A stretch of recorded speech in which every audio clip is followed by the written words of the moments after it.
Welcome to Old Hollywood, the Audrey Hepburn edition.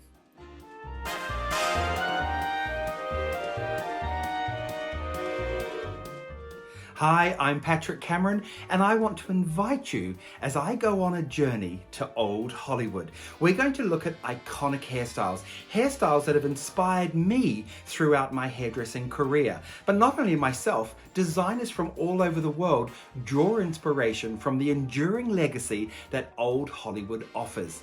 You know, from those beautiful looks of Marilyn Monroe to Elizabeth Taylor to the sultry feeling of Veronica Lake. There are so many iconic looks. So join me now as we put this collection of hairstyles together, my interpretation on how to help you create these iconic looks. When I think of Audrey Hepburn, I think of sublime elegance and sophistication, and of course that iconic Breakfast at Tiffany's look.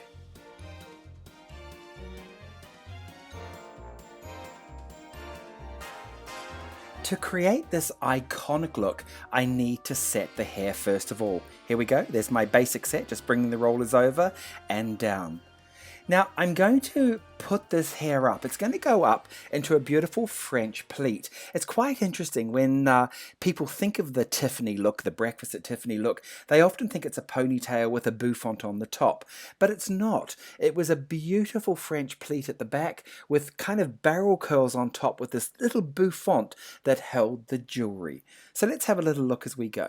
I'm going to come in and I'm going to start to back comb the hair and put the foundation in for our French pleat.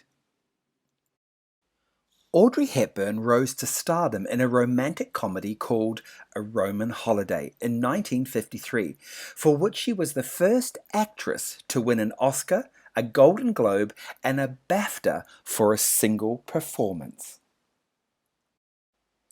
She went on to star in Breakfast at Tiffany's in 1961.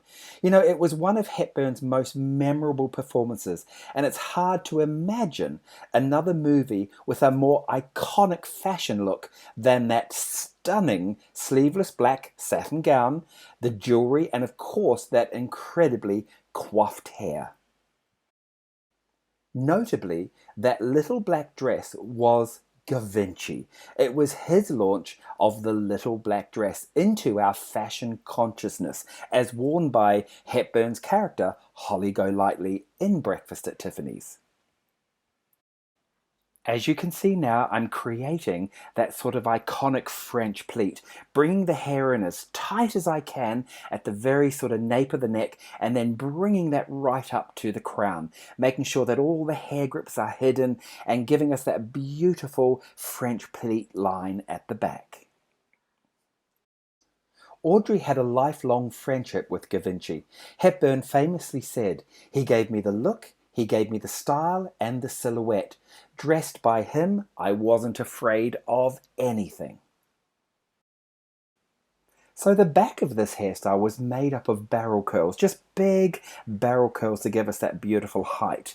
And then the front area was done quite separately to bring that back over, of course, to place the jewelry in and to create a little bouffant from the front. And let's not forget that little fringe that kind of went off in different directions. What I find fascinating is Audrey Hepburn wasn't Truman Capote's first choice as Holly Golightly in Breakfast at Tiffany's. In fact, the author had his heart set on Marilyn Monroe playing the part, but Monroe didn't accept the role because her advisors and acting coach said she shouldn't be playing a lady of the evening. You can see now how I'm adding that front area in, so that little bouffant where the jewelry sat on, and then sort of bring it back into the back area. I'm going to do the front, the very front area, slightly differently. There are many different pictures of this particular hairstyle, which I find interesting. And when I was doing my research, I saw this particular look with jewelry, without jewelry, with the front going over to the side, with the front going straight back. Well, I'm going to take the front over to the side, and I'm going to create a little fake fringe at the very front, because of all of the pictures, every picture always had this little fringe going off in different directions. To create the fringe, I just rolled the hair up very, very tightly, and then I pulled the very ends of the hair around to create the look. The famous composer Henry Mancini said of Audrey, Moon River was written especially for her. He said no one else has ever understood it so completely. He said there have been more than 1,000 versions of Moon River, but hers is unquestionably the greatest. As I come to the end of dressing this iconic look, I love some of Audrey Hepburn's quotes. This is one of her quotes. I believe in manicures. I believe in overdressing. I believe in primping at leisure and wearing lipstick. I believe in pink. I believe happy girls are the prettiest girls. I believe that tomorrow is another day, and I believe in miracles.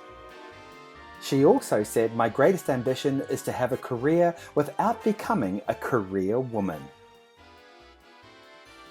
Well, Audrey, we love you, and this is the iconic look from Breakfast at Tiffany's.